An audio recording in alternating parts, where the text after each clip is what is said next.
Libota na ngai ezali eloko ya motuya koleka eloko nyonso na mokili oyo mpo na ngai.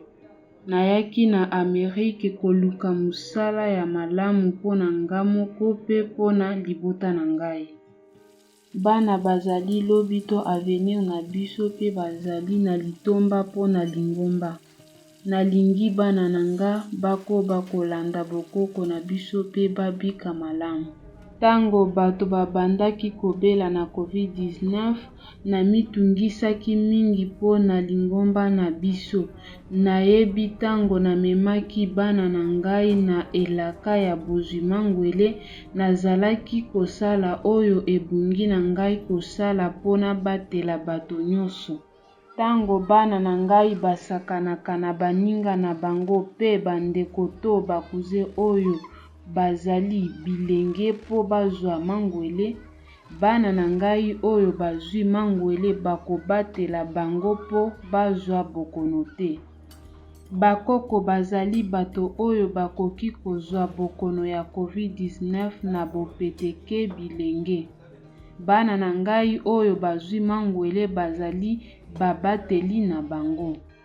Mangwele ekosala ete ekela ya kosala ya moto esalema na kimia nyonso mpo na moto nyonso.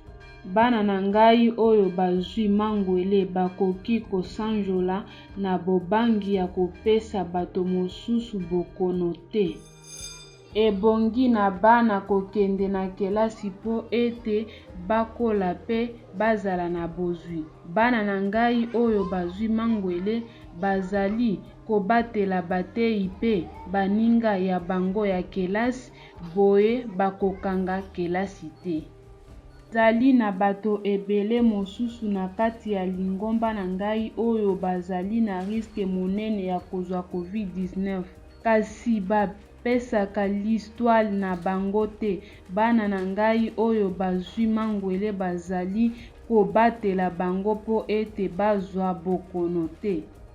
Nazali na lofundu ya bomoi totongi awa na Amerike mpe nalingi lingomba na ngai ekoba kokende liboso mpo na bambula ezali koya.